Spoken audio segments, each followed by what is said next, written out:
Sekarang saya ingin semua anak muda di tempat ini pikir, 10 tahun lagi, 20 tahun lagi, engkau akan jadi apa? Jangan tidak pikir ini, jangan bodoh ya. Oh, aku nggak tahu mau jadi apa, aku kurang tahu, saya belum mengerti mau jadi apa. Nggak peduli, nggak boleh nggak peduli.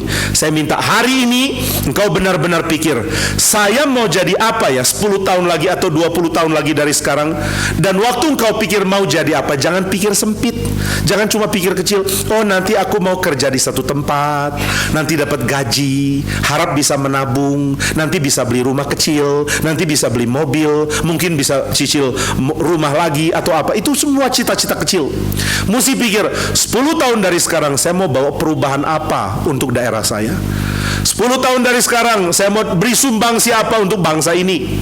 20 tahun dari sekarang saya mau ubah apa untuk bangsa ini. Ini harus kamu pikir. Lalu kalau kamu mengatakan gak bisa Pak, saya cuma orang miskin. Kalau Tuhan Yesus miskin dan dia bisa ubah dunia, dan dia mengatakan ikutlah aku, kenapa gak ikut dia? Apakah Tuhan Yesus perlu uang dulu baru bisa ubah dunia? Oh, aku tabung dulu sampai punya 100 triliun baru aku mulai ubah dunia. Tidak. Jadi jangan bilang saya miskin, saya bukan dari kota besar, saya bukan orang pendidikan tinggi, saya bukan orang dari keluarga terkenal. Itu semua tidak penting. Karena Tuhan Yesus tidak ada uang, Tuhan Yesus tidak ada modal, Tuhan Yesus tidak ada apapun. Lalu kenapa dia bisa berpengaruh? Karena dia mengatakan, aku datang untuk melayani. Nah, maka ini prinsip yang sangat penting. Hari ini ada puluhan anak-anak muda di tempat ini. Saya dengan sedih akan mengatakan, tidak semua kamu akan dipakai Tuhan. Ada yang hanya akan jadi orang malas, ada yang hanya akan jadi orang yang tidak pedulian, ada yang hanya jadi orang yang terus-menerus berdosa, ada yang hanya jadi orang yang cuma mau ambil keuntungan dari orang lain. Ya sudah, kamu akan dibuang Tuhan. Tapi saya percaya dari yang hadir tetap ada yang akan dipakai Tuhan.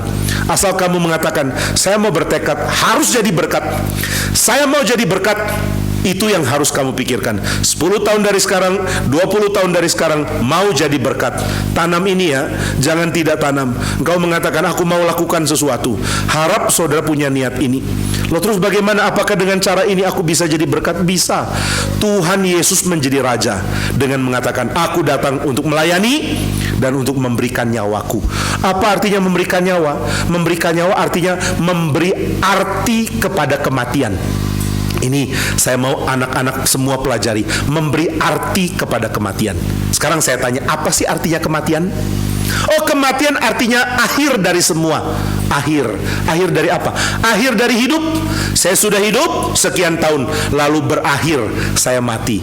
Oh, kalau begitu mati mengakhiri hidup, betul ya? Iya, mati mengakhiri hidup. Jadi apa makna kematian? Kematian berarti hidup saya nggak panjang. Kematian berarti hidup saya akan senantiasa menuju kepada akhir. Nah, kalau hidupku menuju akhir, itu berarti umurku makin panjang atau makin pendek? Makin panjang atau makin pendek? Makin pendek. Sekarang umur berapa? Oh, aku umur 15. Oh, aku minggu depan ulang tahun loh. Tambah panjang umur. Salah, tambah pendek. Tambah kurang 1 tahun umurmu. Waduh, berkurang. Berkurang kemana? Berkurang mendekat ke kematian. Kalau begitu, kematian memaksa kita untuk menilai hidup. Karena hidup nggak panjang, mau tidak mau kita mesti pikir, kematian mendekat dan saya ingin mengakhiri hidup dengan cara yang memuliakan Tuhan. Nah, inilah niat yang harus kita miliki. Jadi kamu ada 2 PR ya. PR pertama, 10 atau 20 tahun dari sekarang harus jadi berkat. Harus punya niat, saya mau ubah daerah saya mau ubah bangsa saya. Ini niat. Kalau nggak ada, nggak usah hidup. Orang kalau nggak punya cita-cita seperti ini, hidup bikin repot. Tapi kalau engkau mengatakan, saya mau paksa, kerja mati-matian, belajar mati-matian, supaya 10 tahun dari sekarang atau 20 tahun dari sekarang saya jadi berkat. Mana bisa jadi berkat, lu nggak tahu apa-apa kok. Makanya 10 tahun ini belajar mati-matian supaya tahu apa-apa. Mana bisa belajar jadi berkat kalau kamu nggak punya kemampuan. Kalau begitu 10 tahun ini saya harus kejar kemampuan. Tidak lagi buang waktu, nggak nongkrong, nggak jelas, nggak cuma jalan-jalan sama teman-teman, habiskan waktu, sudah habiskan waktu 10 tahun lewat nggak ngapa-ngapain, nggak ada gunanya jadi orang seperti itu. Nah, maka pikir, ini PR pertama, 10 tahun atau 20 tahun dari sekarang saya harus jadi berkat. Lalu yang kedua, apa sih makna hidup saya? Kalau kematian bikin usia saya makin pendek, berarti saya harus isi hidup dengan benar. Apa itu isi hidup dengan benar? Tanya Tuhan Yesus, Tuhan, apakah makna hidup? Tuhan mengatakan melayani dengan memberikan nyawa. Oh, memberikan nyawa, berarti aku harus rela mati bagi orang lain? Bukan. Tuhan rela mati bagi kita supaya kita rela hidup bagi Tuhan. Tuhan rela mati bagi kita supaya kita habiskan hidup kita bagi orang lain. Inilah yang harus kita lakukan, menghabiskan hidup untuk orang lain. Saya nggak mau Pak menghabiskan hidup. Ya kamu nggak mau menghabiskan hidup, hidupmu tetap habis kok. Siapa di sini yang umurnya kira-kira akan 3.000? Ada? Mungkin kamu pikir, kayaknya saya akan umur panjang Pak. Oh, berapa umurmu? Mungkin 3.000 sampai 5.000. Nggak mungkin. Kalau umur kita pendek, mari kita mempunyai niat untuk menghabiskan hidup untuk orang lain. Karena Tuhan Yesus melakukan itu. Dia datang untuk melayani dan untuk memberikan nyawanya menjadi tebusan bagi banyak orang. Belajar dari Tuhan Yesus, jangan belajar dari orang kafir. Belajar dari Tuhan Yesus, jangan belajar dari artis-artis nggak jelas. Belajar dari Tuhan Yesus, jangan dari influencer. Jangan belajar dari orang-orang politik yang palsu, munafik. Belajar dari Tuhan Yesus. Belajar dari Tuhan Yesus, jangan belajar dari orang-orang kacau yang kamu kenal. Belajar dari Tuhan Yesus, jangan belajar dari selera hatimu dan jahatnya hatimu yang licik sekali. Matikan dosamu dan belajar seperti Tuhan Yesus. Maka tanya sama Tuhan Yesus, Tuhan, aku mau hidup di dalam cara yang berguna. Aku tidak mau meninggalkan dunia ini cuma jadi bahan tertawaan orang. Aku tidak mau meninggalkan dunia ini cuma dihina orang. Aku ingin menjadi berkat. Bagaimana cara jadi berkat? Tuhan sudah mengatakan, jadilah seperti anak manusia. Anak manusia datang bukan untuk dilayani, melainkan untuk melayani dan memberikan nyawanya menjadi tebusan bagi banyak orang. Ini yang Tuhan Yesus lakukan. Itu sebabnya ada hari raya Jumat Agung. Kenapa ada Jumat Agung? Karena Tuhan rela mati bagi kita. Kenapa dia rela mati? Karena inilah cara supaya kita mendapatkan hidup yang baru. Hidup yang seperti apa? Hidup yang seperti dia. Tuhan membagi hidupnya kepada kita supaya kita bisa berbagian di dalam hidupnya Tuhan. Berbagian di dalam hidupnya Tuhan Yesus. Nah, mari pikir hal ini ya. Saya mau engkau menjadi anak-anak muda yang pikiran paling penting adalah belajar dari Tuhan Yesus. Dia dipaku di kayu salib untuk menebus kita. Dia mati bagi kita karena kita tidak mungkin membereskan dosa kita. Hidup kita adalah hidup yang rusak, yang kacau, yang hanya akan menjadi alat setan dan akhirnya dibuang dengan cuma-cuma. Tapi Tuhan mengatakan gak bisa. Aku mau menebus engkau dari kehidupan yang sia-sia. Aku mau tebus engkau dari kehidupan yang cuma menjadi masalah.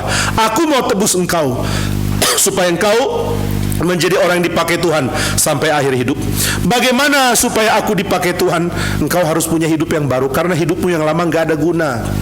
Alkitab mengatakan di dalam Roma pasal yang ketiga, kita semua sudah berdosa dan sudah kehilangan kemuliaan Allah. Di dalam Roma 6 dikatakan upah dosa adalah maut, dan kita semua sudah berdosa. Berarti hidup kita cuma jadi hidup yang memancarkan kematian. Kita ini orang-orang yang menuju kematian.